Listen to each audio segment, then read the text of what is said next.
Good evening, ladies and gentlemen. It's my great pleasure tonight to introduce you to my friend and colleague Alex Brummer, who is a distinguished author, broadcaster and journalist. Alex was formerly the Washington correspondent of The Guardian, and today he's the city editor of the Daily Mail. He's also the Vice President of the Board of Deputies and Chairman of its International Division.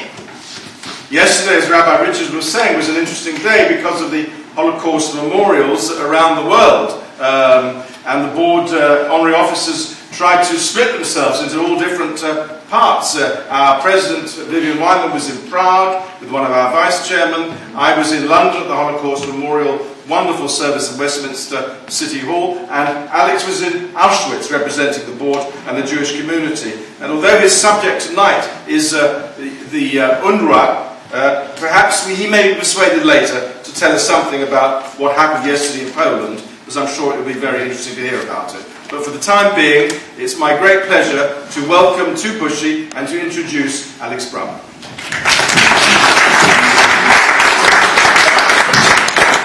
So, Lawrence, thank you for those kind and very generous introductory remarks. It's very nice to be here in Bushey. Normally I come here for less happy occasions to the Bushey area, but it's nice to be here for a happy occasion. Particularly nice to see Rabbi Selasnik, who I have a family connection to, so it's very nice to see him this evening and renew acquaintance tonight. Privileged to be here. If I sound slightly hoarse tonight, it's largely because I was at this time yesterday evening, or about an hour earlier than this, I was trudging through the snow at Auschwitz. We'd had the ceremony and we had the chance to go out and go down to the monument in Auschwitz and light some memorial lights and say a prayer for lost family members. And so I went and did that because I lost a great deal of my family in Auschwitz. My grandparents, my paternal grandparents, three of my aunts were survivors of Auschwitz. One of my uncles was a survivor of Auschwitz. Two uncles died on one of the death marches. So there's a family history there, so it meant a very special thing to me to be there. The speeches generally, and I'm going to run into my subject of this evening, speeches generally were largely focused on the Holocaust and the events of the Shoah. And they were largely speeches by survivors, so it was very important the survivors gave their testimony, I think, last night. But there was one speech there was a speech by the Polish president who focused very much on the Polish losses, the political losses of politicians, opposition politicians, left-wing politicians at the start of the war, because Auschwitz was constructed actually to start with to deal with those political dissidents in Poland, and then they moved on to the Jews afterwards. But the other speech which stood out in my mind was the one by Ronald Lauder, who is the president of the World Jewish Congress. Lauder's not a particularly, I don't think he's a particularly good speaker. So I thought he made a very robust and trenchant speech last night, and rather a brave speech because there were heads of state, kings, princes, gathered from around the world. I was in the British delegation, so I was with the Foreign Secretary, Philip Hammond, and the Community Secretary, Eric Pickles, so I was part of that delegation. So there were all these people there, and he spoke out very strongly about the way that what his fears for anti-Semitism, and he connected modern anti-Semitism directly to the Middle East conflict and to the way that Israel, and this fits in what the rabbi was talking about just earlier, the way that Israel has been covered over a long period of time, not just in the media, but by politicians, by NGOs, by interest groups of one kind or another, and how in a sense, the whole narrative, the narrative which many of us grew up with, or people of my generation grew up with, you're much younger than I am, I'm sure, grew up with, my generation totally reversed itself. So actually, I wrote about this in the Jewish Chronicle last week, that I have in my office, in my office at Daily Mail, a poster from a Life magazine cover, which was at the end of the 1967 war, and there's a great smiling Israeli soldier, a young, youthful, muscular, handsome, dipping in the Suez Canal with his weapon up in the air, and it talked about Israel's miraculous war as the theme of that cover. And you would never see an image of that kind in the media any longer, or anywhere else. And so the narrative has changed. And one of the reasons that narrative does change is because, in my view anyway, there is a whole series of bodies which exist around, and it's all to do with the aid community, the non-governmental organisation community, which are there to protect and create an identity for the Palestinians. And the organisation which is most central to this particular narrative is the one I'm going to talk about tonight, which is the United Nations Works and Relief Agency, UNRWA. And I think that's why I was invited here, just to give an outline of what they do and how I came across them and what they're there for. So UNRWA was set up in 1948, immediately after the War of Independence. And its specific job, and it's the only organisation of this kind under UN auspices anywhere in the world, its specific job was to preserve the identity of the Palestinian people, to preserve the identity of the Palestinian refugees. And it began its operations in 1951 as a pretty small organisation. I personally first came across it when I visited, and this is not a name drop, but it's true, I visited the West Bank with Gordon Brown when he was Chancellor. It must have been in the early 2000s. And we went to a school in the West Bank, this beautiful new school in Ramallah, purpose-built, as good as you find in Bushey or Richmond where I live or anywhere else in the United Kingdom. Lovely classrooms, laboratories and so on, and it was filled with kids with wearing their headscarves and all the rest of it. It was for Palestinian children, and they were very nice children. When they were asked what they wanted to do with their lives, they all put their hands up and said that we all want to be doctors. That's what they all said they wanted to be, which was a rather positive image. And I was quite encouraged by all of this. I thought, this is really purposeful. This is really good. Aid money is being used to a very good effect. And as I came out, I got talking to the woman who headed this school, and actually I didn't realise at the time, she was the head actually of UNRWA, the whole organisation. And I said, are there many schools like this? He said, oh yes, we've got them all over the region. And I said, how are these schools financed? Oh, they're financed because it's a UN organisation and UNRWA is there to preserve the Palestinian identity. And I said, how many people work for this organisation? And she said, 55,000 people. 55,000 people. Actually, I think she was exaggerating because I've looked at the website today, actually, just to check. And I think it says 37,000, so let's go with a conservative number. 37,000 is still a large number. And what do these people do? Well, they're doing really important work. They're running schools, they're running hospitals, and they are looking after housing projects.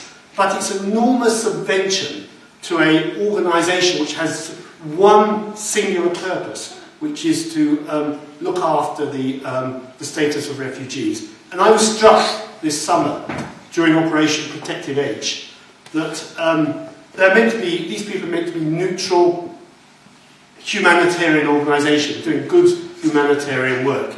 And I was struck during the summer that when the school at Bet Hanun, which was one of the places which was accidentally, as we understand it, hit, or by the Israelis, I don't think it was accidentally hit, I think they targeted it because there were weapons underneath the school. The UNRWA man came out from the school and said, look at this destruction, look at this terrible thing which has happened, look at these Israeli bullies are doing to us, look what they're doing to the Palestinian people. This is a guy who we, the UK taxpayer, and I'll come on to that in a moment, are helping to pay for. And he's meant to be a neutral NGO, non-governmental organisation working for the UN person. And he came out and and was extraordinarily angry. I think I've got the quote here somewhere. He declared that the human suffering he'd seen today was appalling and intolerable, was what he declared. And this is meant to be a neutral United Nations worker. And it now turns out, from subsequent investigations by another bit of the United Nations, which it launched at the Inspector General's office, which launched an inquiry, but actually what the Israelis said about this school was absolutely true. There were weapons systems hiding underneath the school. So what he described as appalling and intolerable was actually the other way around. It was appalling and intolerable that UNRWA had allowed that these schools and the hospitals in Gaza to be used as places to hide weapons systems in. And I think we heard very little of that in the media coverage, the political coverage of Operation Protective Edge during the summer. So if we look at UNRWA, its job is to preserve the identity of the Palestinians as refugees. And we might ask ourselves, why is that so essential? So they look after around about 1 million people in Lebanon, in Gaza, in southern Lebanon, in Gaza and in the West Bank. And these camps, as we know from the history of the last 60 years, have become breeding grounds for extremism, for terrorism and so on. And yet it is this group is in recipient every year of $1 billion of foreign aid. And the biggest donor for that is the United States, and I'll come back to the United States in a moment. And Britain is the second largest donor to this organisation, UNRWA. So when my own paper, which is among the papers which does this, in fact all the papers are doing it now, including the Financial Times, are railing against the foreign aid budget, which is now, this year, I think Britain's foreign aid budget is going to be £11.1 billion, and saying, how is this money being spent?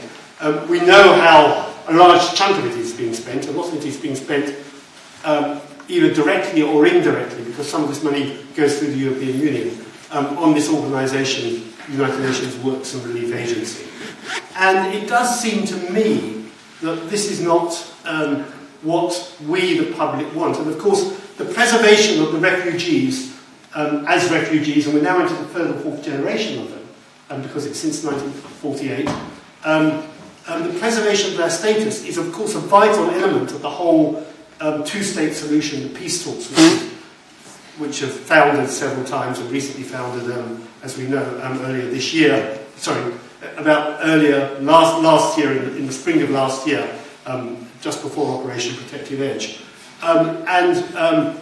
The reason that it seems to me absolutely wrong that we try to preserve this situation rather than integrate. I mean, foreign aid is meant to work. It's meant to bring people. It's meant to relieve people of hunger, give them a good education, give them good medical care, and bring them out of refugee camps, not keeping them in a refugee status. And this money is being used precisely for the opposite purpose. And it also interplays with the peace talks, because, as you know, the status of the refugees is one of the key sticking points. Every time we have the discussions about a two-state solution, it comes down to 2 or 3 issues in the end.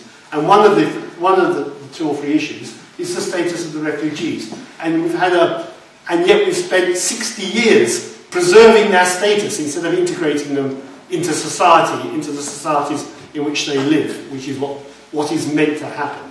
And so I would contest that we all ought to be very, very concerned about such an organisation.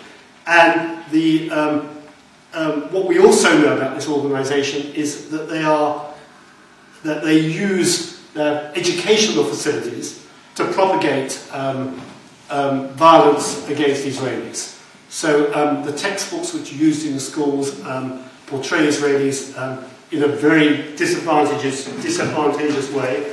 And it's well documented that there is and I'm just looking up here, by the Centre for the Near East Policy Research, which is based in Washington, that 2 years ago, this organisation was using a video in schools right across the West Bank, in Lebanon and in Gaza, which was instructing children at a place called Camp Jihad to show them how to conduct war against Israelis.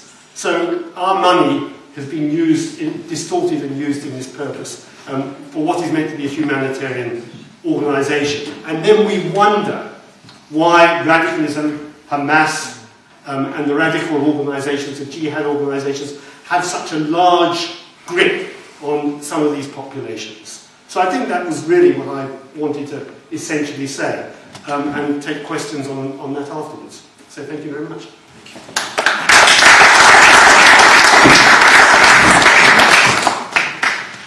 we have any questions for our speaker?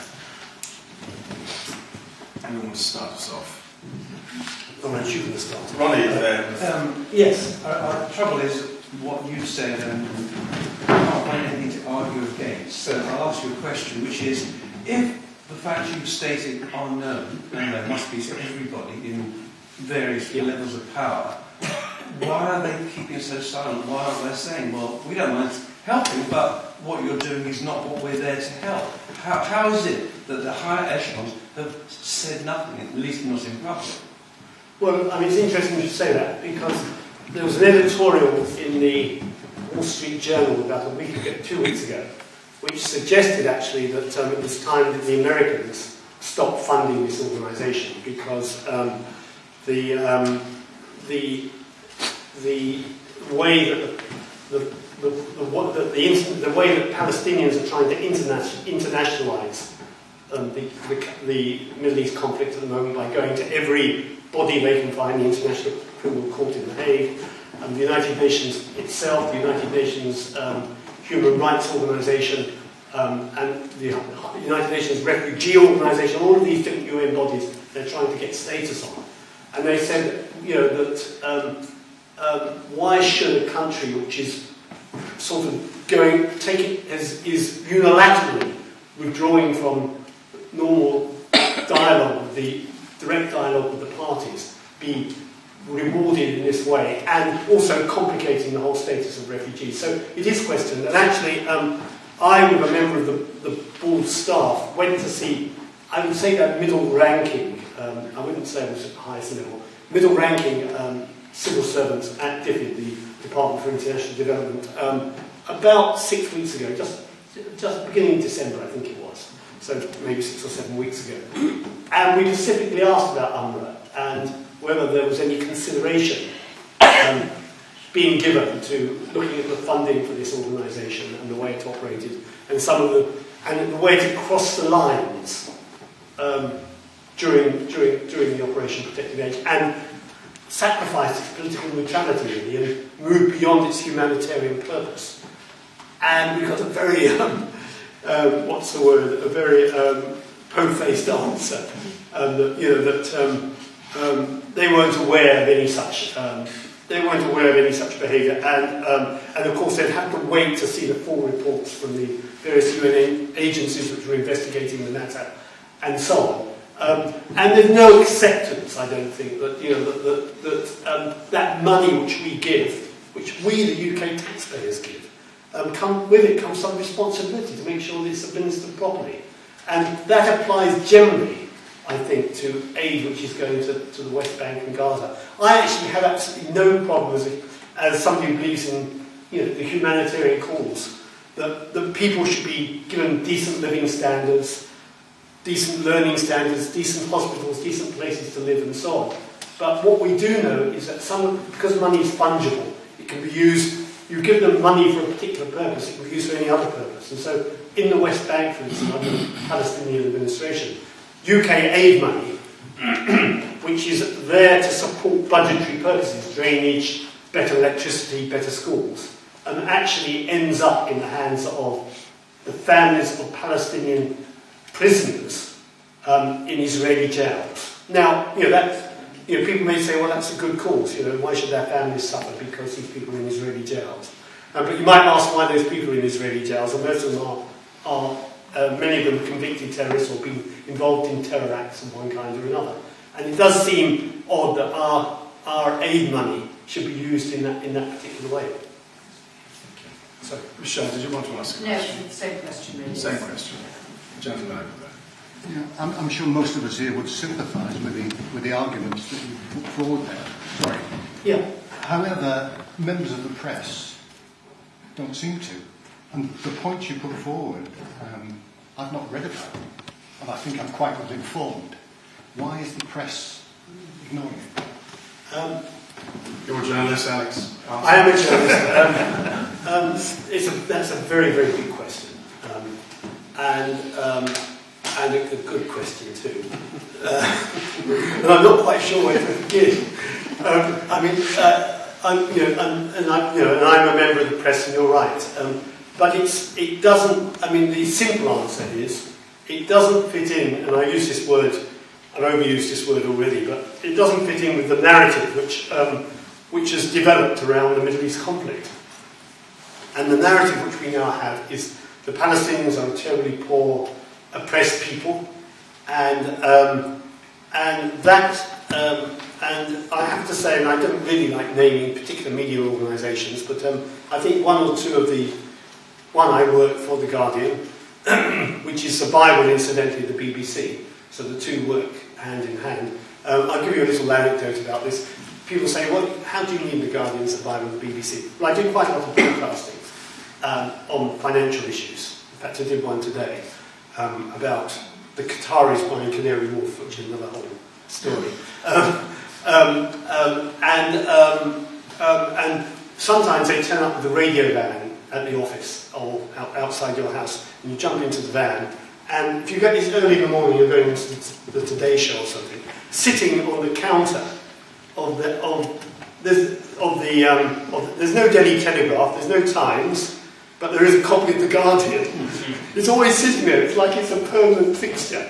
So the message comes from there. It's the underdog, and Israel was the underdog until it became to use a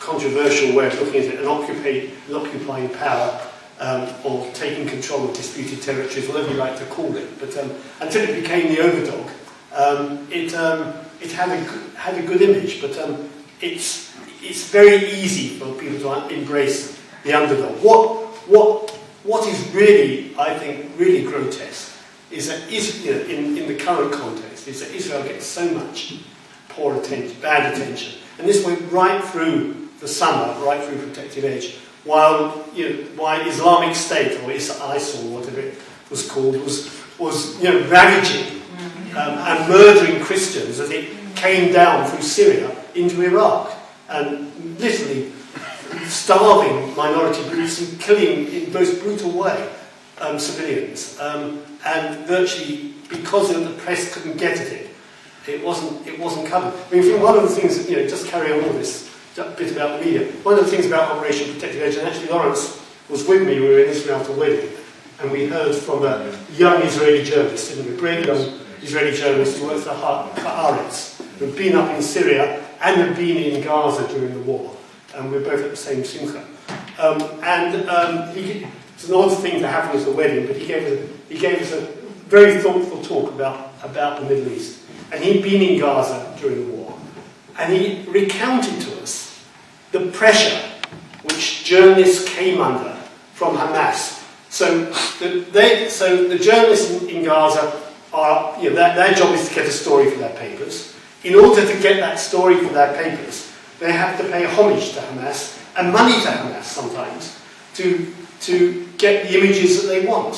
And then they get the images that they want, and the reason they recur so many times is because they're escorted to the same sites over and over again to take the same photos. And it's all very tightly controlled. So you see about 5% of what has been destroyed in Gaza, rather than the 95%, which is not 95%, but the percentage which is virtually untouched by the war. And you keep on seeing those recurring images. So there's a kind of conspiracy, and Israel's confronted this particular problem. So in the previous conflict, the cast lead, it refused to allow the journalists in.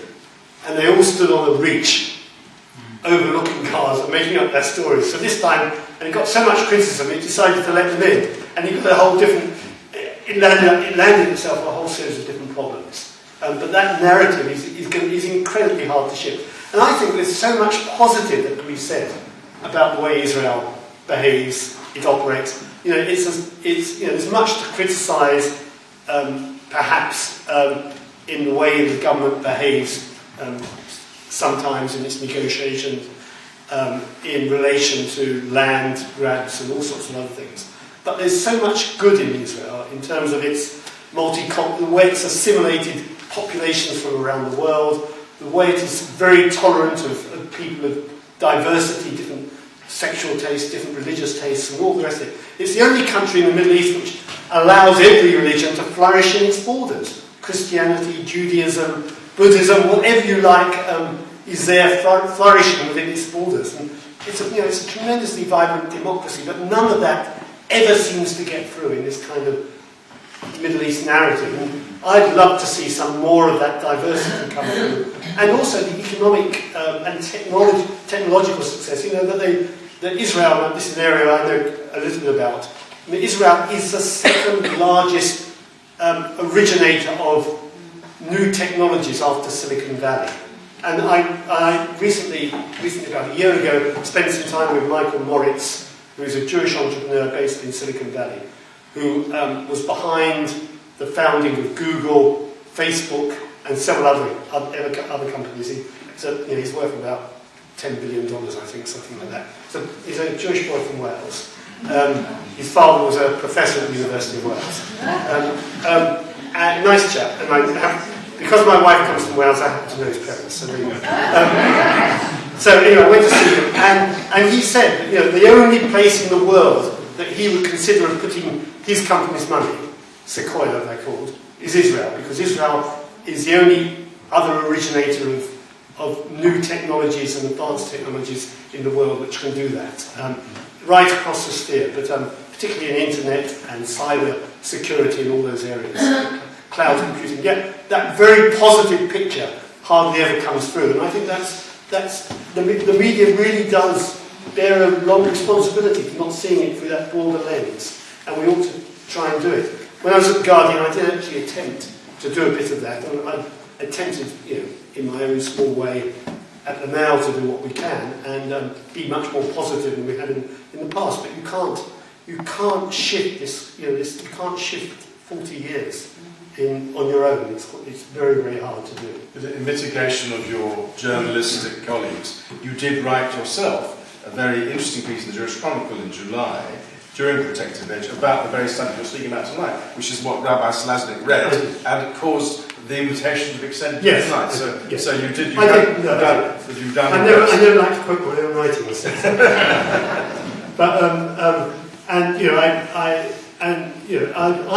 I'm one of the few people who've written about UNRWA at all. In fact, I'm not saying it in a boastful way. I'm just saying in a frustrating way, because I think it's a great issue. It's a great subject. And people ought to go, journalists who are in the Middle East ought to go to those schools, ought to go to those camps, ought to understand what's going on there and know how our money, the American money, the European money, is being spent. And is it a sensible thing to preserve the status of people as refugees? The object of the refugee camps in Syria, and where there are now 800,000 people in refugee camps, is to get people out of those camps as quickly as possible, to disperse them, to put them into other states. Britain is taking some, Sweden are taking some, Italy is taking some. They're being dispersed around the world as quickly as possible. The object of refugee camps is they're temporary. You want to get people out. And if we'd had this after the war, the Jews of Europe would still be sitting in displaced persons camps in Germany now. If that had been the policy, and yet nobody explores this concept at all. Jeffrey. Alex, first of all, I'm delighted to read the Wall Street Journal. Okay. Oh yes, your son, of course. Yes, yeah. I do. But on this thing, I'm looking from the board's point of view. I mean, you're very experienced in international affairs as your project, and you might possibly have a wider brief at some point in the future.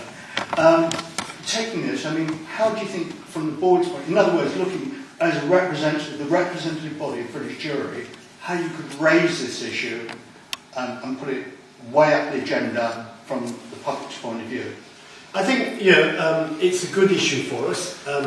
I also, and as I said, I have raised it at middle-ranking level, and I think we could take it. We could take it much higher to the Foreign Secretary, to the Secretary of State for International Development, Justine Greening, who I happen to know a bit. And it is possible to do that, and we could try and do more at the international division. The reality is that we're buffeted by events, and I think that's a problem for all organisations of our kinds, which are public affairs organisations at their heart.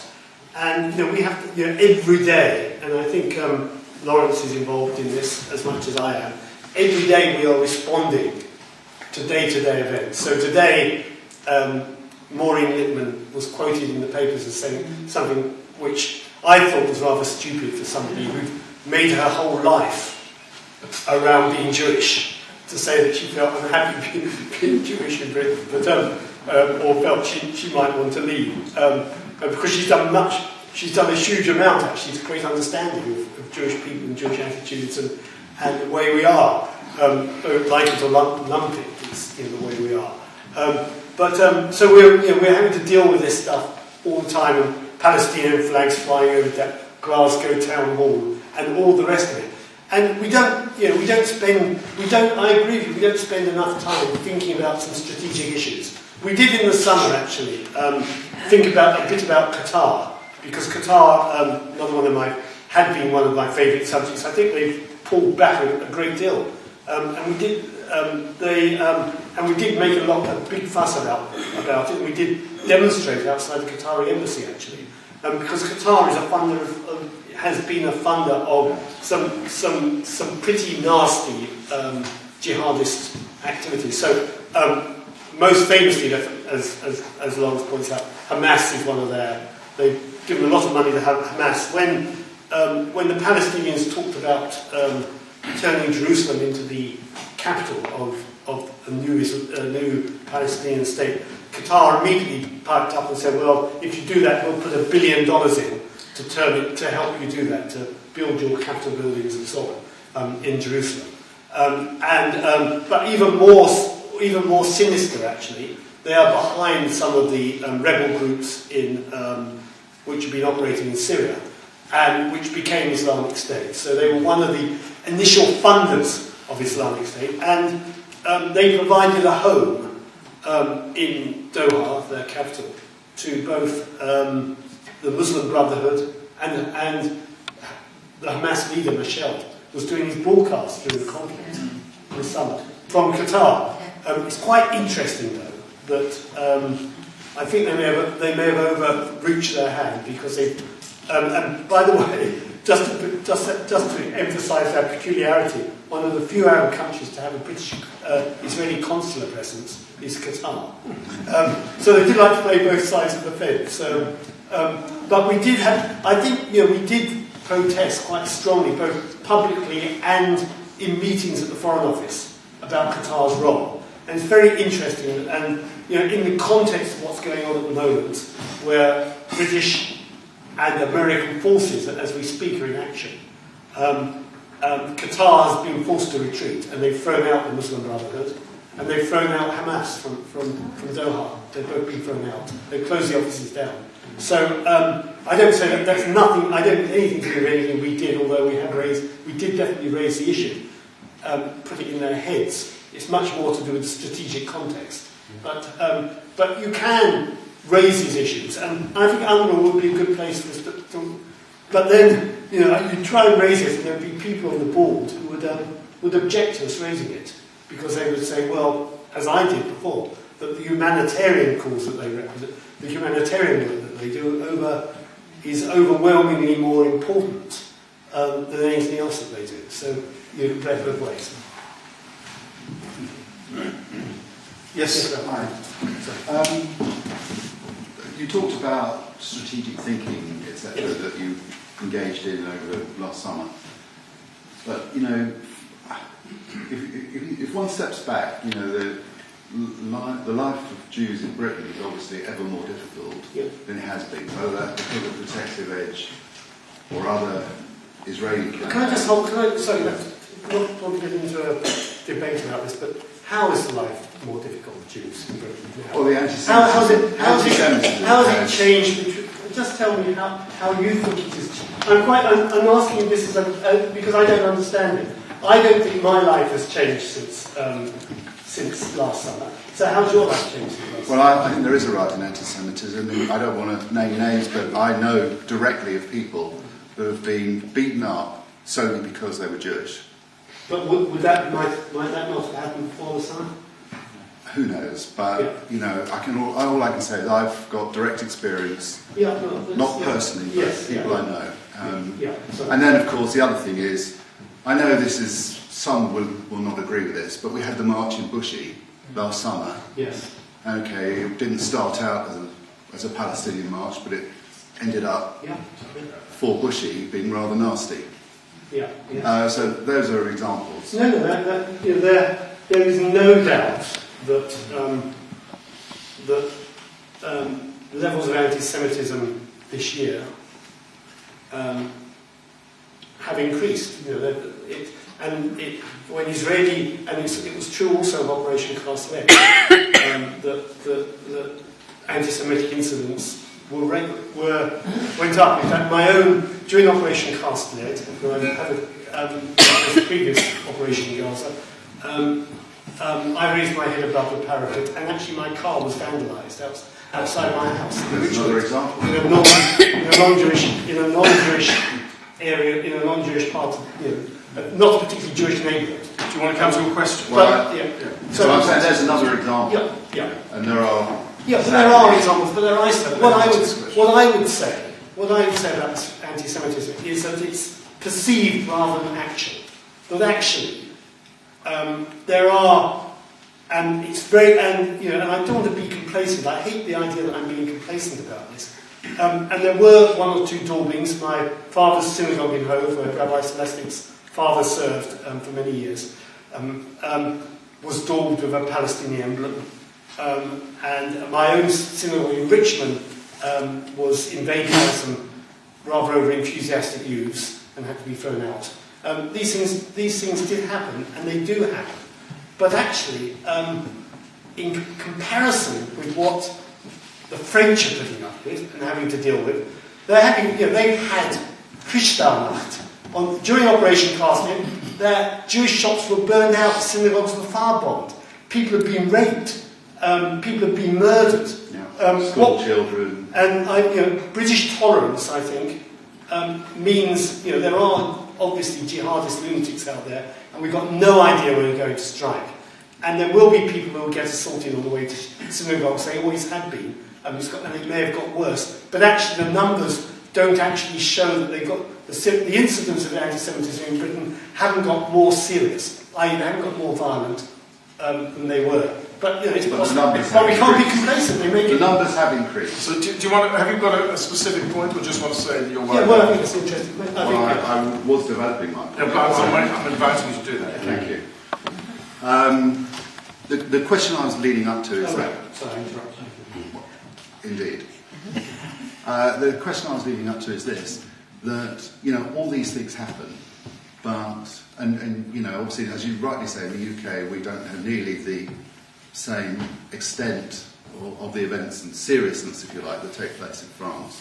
But nevertheless, for us, there is still a level. The question is this, that, in my view, unless we can, quote, fight back, and I'm not talking physically, I mean in terms of the war of words, and unless we can improve the profile of Jews in this country, and also, the perspective vis-à-vis Israel, then I personally believe that things will not change for us in this country. If we can't do that in all the other countries, or most of the other countries, then the same will be true for them too.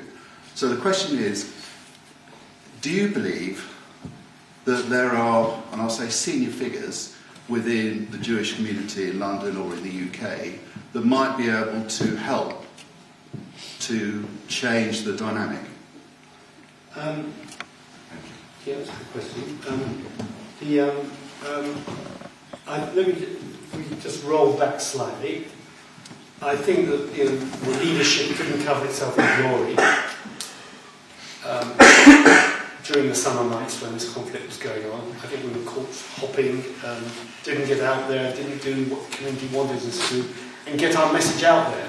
I hope that, and I would think that precisely what you're asking for is actually happening now in quite a bold and dramatic way. And we, I don't want to sound defensive, but we're, the board are, we've got an election manifesto which we're launching around the country, hopefully in most constituencies in the country, which points up many of the issues you're referring to: anti-Semitism, the real story about Israel, the one I was referring to, and so on. And at the highest level, there is a task force. I don't know if I'm giving any secrets away, which is doing precisely what you're trying to do, precisely what you want to do, is to try and think strategically about this and act at a very high level in both media, advertising, public relations, and deploying all the tools of social media and modern media to try and get across a better message. So hopefully we've learned something from the summer, because I don't think we did a great job in the summer. And I think you learn from your mistakes, and we certainly learned from our mistakes at the board, because we allowed ourselves to be pulled into a vortex of leadership groups, and everyone said, no, that's not my responsibility, it's your responsibility, that's your responsibility, that's my responsibility, and nobody did anything. They just looked at each other, and we allowed ourselves to be pulled into that vortex. I think we're trying to come out of that and be on our own in developing our own narrative and dealing with the issues. Just to develop that further, there are so many prominent Jewish figures that can speak constructively for the community and the greater good. And again, I'm not just thinking Britain, I'm thinking globally as well. And yet, in America, for example, there are so many public figures that speak publicly, and the argument is more balanced, let's put it that way, in the States. But in Europe, it's far less so, and it's not just because of the different population dynamics that exist. Yeah, no, you make a very good point. I do think that there are leaders who are trying to do their best. So in European Jewish Congresses, they're lobbying at the highest level in Brussels every day of the week. They're working very hard at this. Absolutely. And here in London, the leaders of the community were in with the Prime Minister just 10 days ago, representing all the major groups. So everyone from security, CST, through to the board, dealing with issues like Iran and the Middle East. So there is something going on. Secretary of the board last week. But you can always do more. And I agree. The clear, we do need to work on getting those messages out and having better spokesmen and better speakers. I think that's a very reasonable proposition that we work hard on that. Rabbi Snesk. Thanks very much. I was interested in the way that you questioned Alan, and on one level I think you're right. I experienced as much anti-Semitism, or as little anti-Semitism in 1980, shortly after I first came to Bushey, as I do in 2014, 2015. But I have this feeling that university students are experiencing it far more than we did approximately 40 years ago.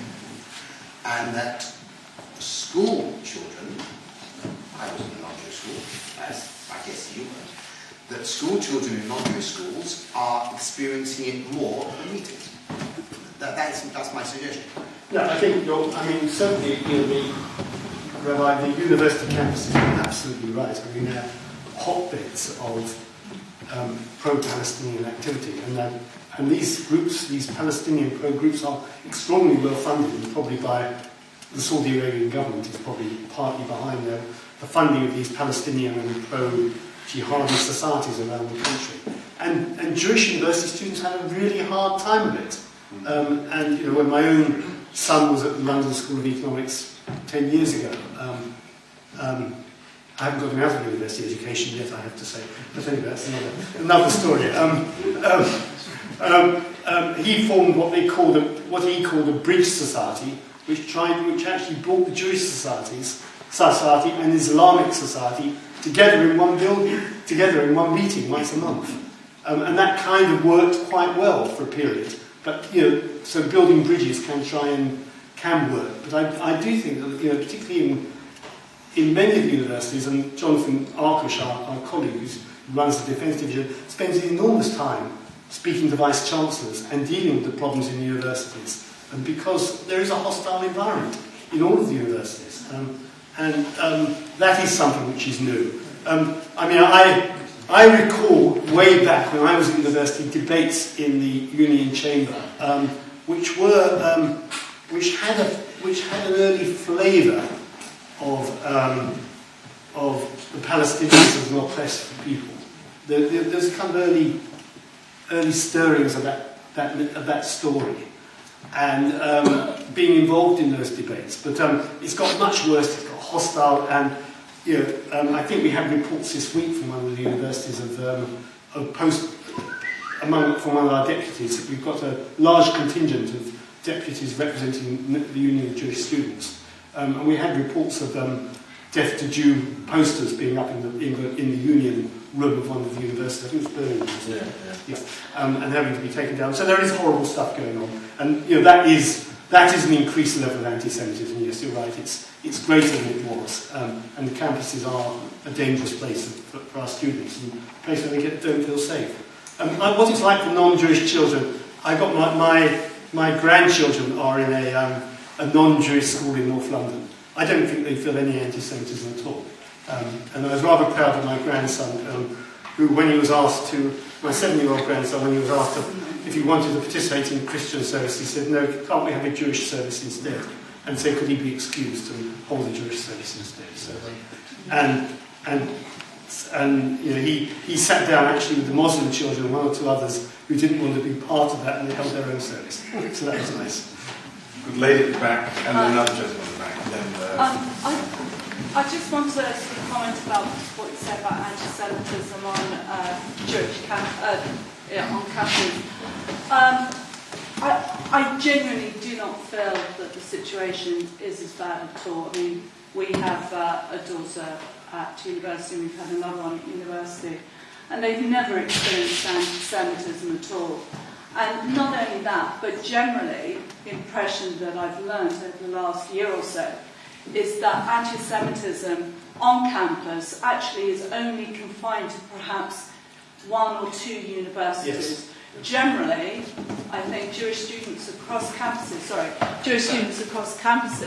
do have a very easy time, relatively easy time. I think they do a lot of work with other religions, and they do build bridges. I think perhaps, in the nicest possible way, I think you are overplaying anti-Semitism on campus, and certainly the impression we get as parents, but also quite informed parents, is that it is not bad. And yes, I accept what you say about Birmingham. There was also anti-Islamic daubings. Was it last week or the week before? On campus, there was swastikas daubed on the psychology building, but there was also anti-Islamic daubings as well, and that turns out to be from the far right. So certainly I would not hesitate if we... Well, that's encouraging. I mean, that's a much more encouraging thing to hear. So absolutely. Because we only hear the bad stuff, we don't hear the good stuff. So because people come to us for the bad stuff, not the good stuff. Of course, stuff. but I think there is far more good stuff than there is bad stuff. Yeah, and it is. I mean, just to reinforce what you're saying, it's quite interesting. The last president of the National Union of Students was Jewish, so the fact that a Jew could be elected as president of the National Union of Students suggests that the student body itself is not particularly, the national student body is not particularly prejudiced in any No, kind not of way. at all. Sorry, my husband just added something about the amount of non-Jews that attended Holocaust memorial commemorations across campuses. yesterday, a huge amount of non-Jews, and a real interest from non-Jews wanting to engage with Jews and expressing solidarity with Israel. Certainly my young daughters at university, and the amount of non-Jews that have come up and spoken to her about it.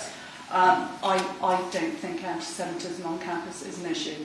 However, there are a couple of universities where some of the kids. Well, I think on the Holocaust, I think the organisation, the Holocaust Memorial Day Trust, which runs the events on Holocaust Memorial Day, had 25,000 events yesterday. I mean, that's extraordinary. 25,000 events across the country. So the message, of the horror is out there. That's the most that they've ever had. It's about twice the number of events that they've managed in the past. And of course, only yesterday the Prime Minister announced there should be some permanent educational facility in the centre of London to teach about the Holocaust, which is also very encouraging.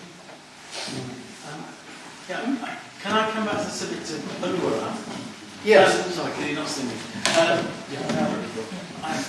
Because I'm really concerned about this organisation. And you say it's the only UN-sponsored organisation. Who does it report to?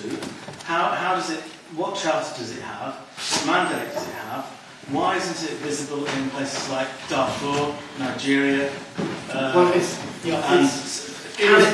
it possible that its remit could change in any way, or its role could be reduced in Palestinian territories? Its sole purpose, its one purpose, its charter, and why it was set up was specifically for this job.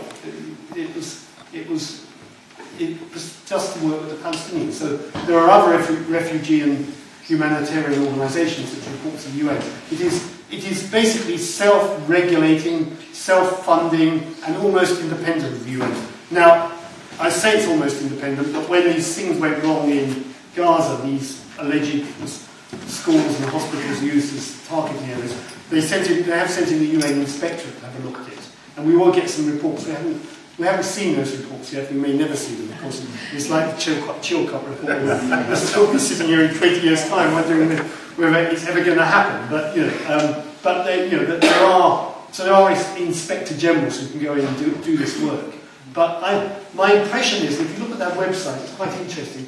And from talking to them when I met the head of the organisation, is that they're very much autonomous and self-perpetuating. And most of those employees I described are mostly Palestinians. There are some from outside at a higher level.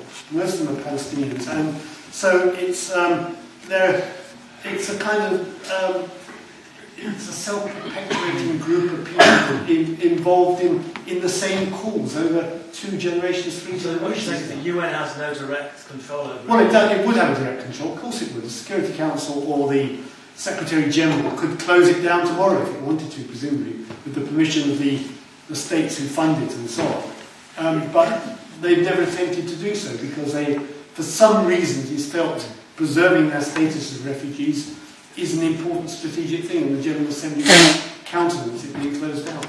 But so they do report to the General, technically speaking, but they are separately funded. That's the point. They don't get their money directly from the UN. They get it directly from donor countries. And you said the US... The US is the biggest, yeah. The US puts in, not the billion, the US puts in about 400 million. The UK is the second biggest donor, I think it's around 250 million. And the rest comes from the UK. Why are we not lobbying the US government to stop Well, I said that people are beginning to... Congress, I think, it's the sort of thing which Congress, which is incredibly pro-Israel and behind the Israeli narrative, I think will probably be working quite hard. And they have cut off a lot of funding for these sorts of purposes. And that's what this, I referred to the Wall Street Journal article. They were arguing that the Republican majority in Congress should recommend to the President he cuts off this funding. Thank you. I'm going to take 2 more questions, Michelle. Here's my question. And Mr. Lilly.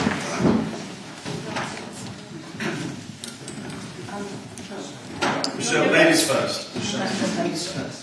Okay. I'd like to go back to the question of journalists, please. Yes. Yes, Which one? Yes, the ritual one. we know and they know that they were manipulated in Gaza during protective edge and probably previous wars as well. And we also know that the newspapers to which they report, or the television channels, have their own agenda. But when they see what they see and know that they're being manipulated, what happens when they come back? I mean, where is their integrity? Do you, with your connections with The Guardian, with Mail and so on, do you talk to them? Do you find out what they really feel? And can they not have an influence in a different way? I mean, they have so much power, in terms of how, what they reflect to the wider public.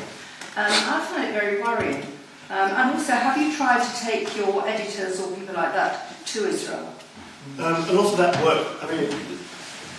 work does go on. So, ICOM, which is something we're associated with, and it spends a lot of time with Middle Eastern journalists who cover the Middle East, editors and other groups, all the time trying to do what you're saying. And they do take senior journalists out, and it does make a real difference. So I know, for instance, that one of our senior commentators, Stephen Lowe, political commentator, was taken by BICOM to the Middle East. They took out a group of senior political commentators, and he came back with a very different perspective. And he doesn't write about the Middle East that often, but when he does write about it, he writes about it in a very different way to that before he went. I recently went out, actually about this February of last year, with a group organised by a European agency, which does the same sort of work that ICOM does. It's called EIPA, European Israel Press Association. It's funded by some well-meaning philanthropists. And it does the same thing. And I went up with the group. I was the only Jewish, they took me along because they wanted one Jewish journalist on the group as well. And all the others were non-Jewish journalists from right across from Denmark right through to Holland and Italy, a chap from Italy who'd never been to Israel before, and so on. And it does, people do take the ball, but it's impossible. If they have a view, an entrenched view, that somehow that Israel is an expansionary power and the Palestinians have been terribly dealt with. And it's very hard to shift that view, however much positive you show them. And on this trip, people are asked to go and see some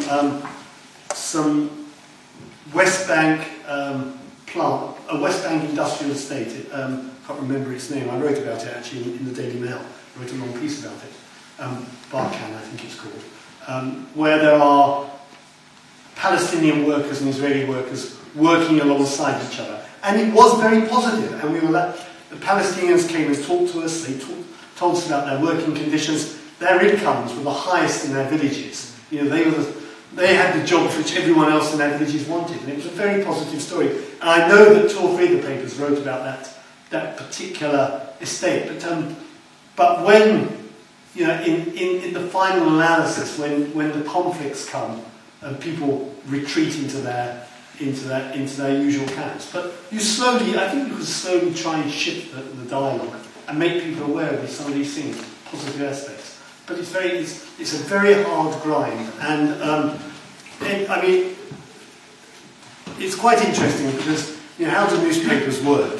So the most powerful newspaper person in the world is still Rupert Murdoch, and he's 80-something years old.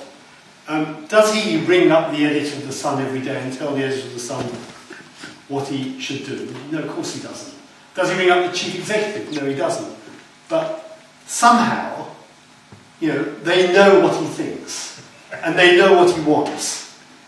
And that's the way that people think. And so they play into the agenda which they think that an editor or their senior person does it, as they would in any corporation. People in any corporation know what they anticipate what the chief executive is thinking, or the chairman is thinking, and they behave in that way. They can go and object to it, and they can say, we don't think this is right, we should go in a different direction. But in the general nature of humans is to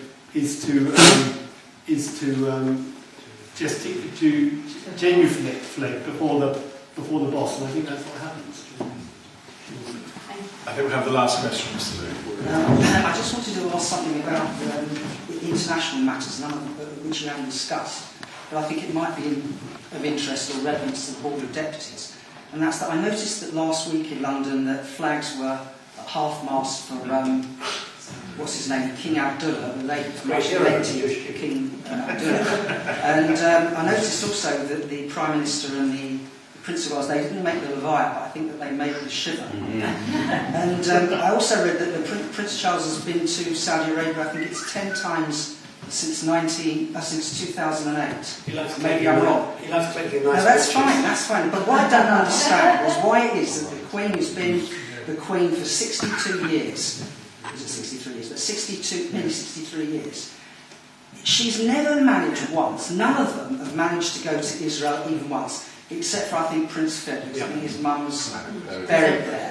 But, you know, how could that be? That they've been to every country under the sun, including the most disreputable and awful places, as judged by many, many people in Britain last week, because there were some questions asked by ordinary British people as to why flags were being held at half-mast for such an evil person in such an evil regime.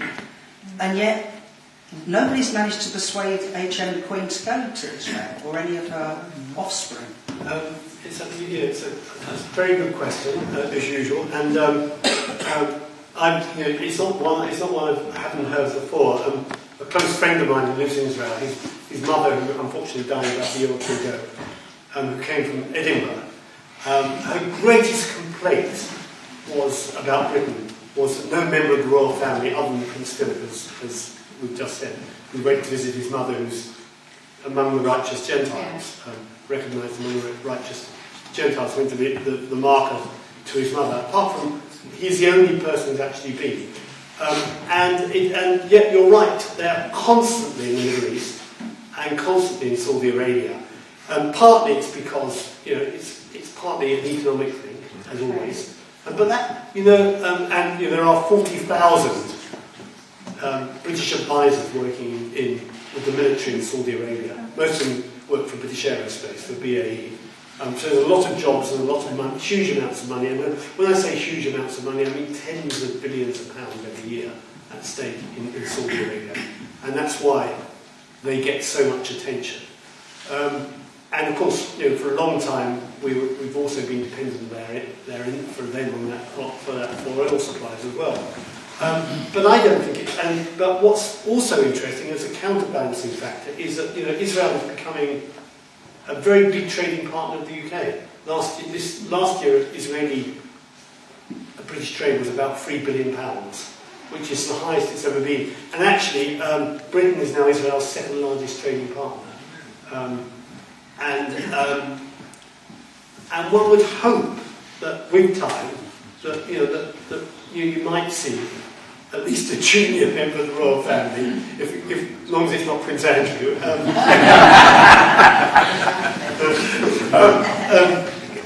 going to the region. Maybe in our lifetime. It would be nice to see. I think the Foreign Office still is the dictator of these matters as far as the royal family is concerned.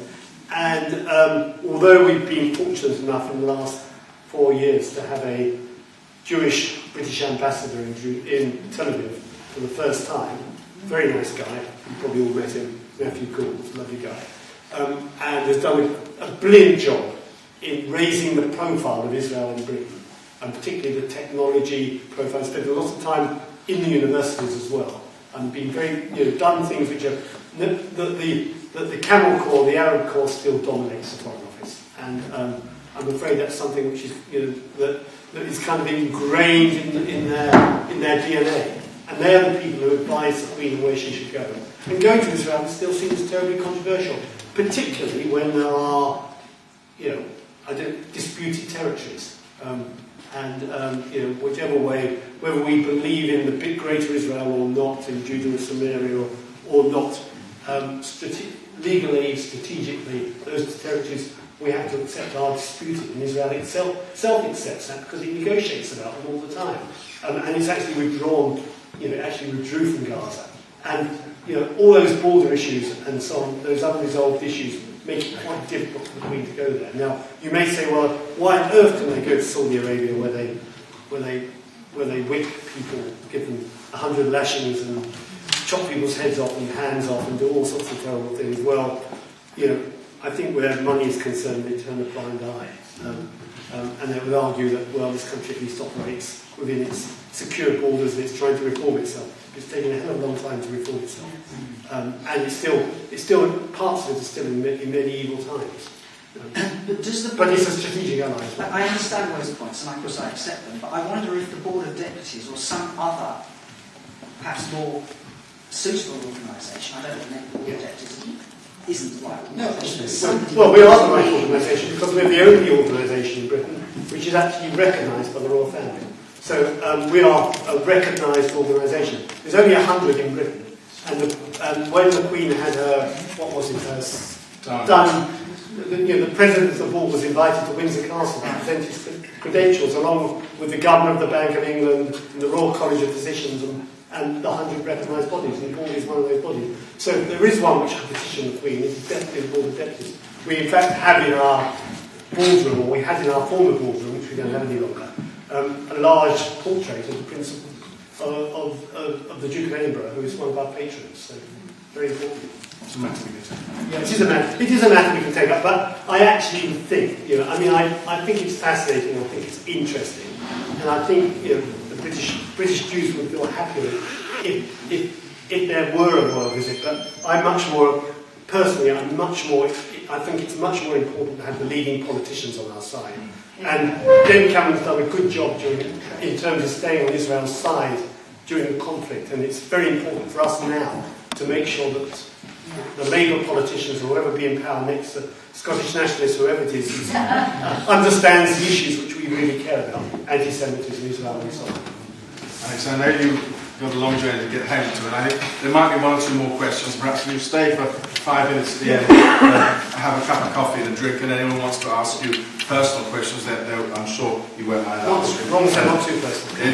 It's been a great privilege having you here. I'm glad you made the positive point. Certainly, as a fellow honorary officer of the Board of Deputies, I can say that the Jewish community and the board in particular has never really been held in higher esteem. And I think we had at our last plenary meeting the Home Secretary and the Community Secretary, and yesterday at the ceremony I was at Westminster, not only did Prince Charles come to honour the Holocaust, but David Cameron, Miliband and Clegg, and every celebrity you could imagine was there. So the Jewish community is well thought of in this country. We mustn't be too negative. Rabbi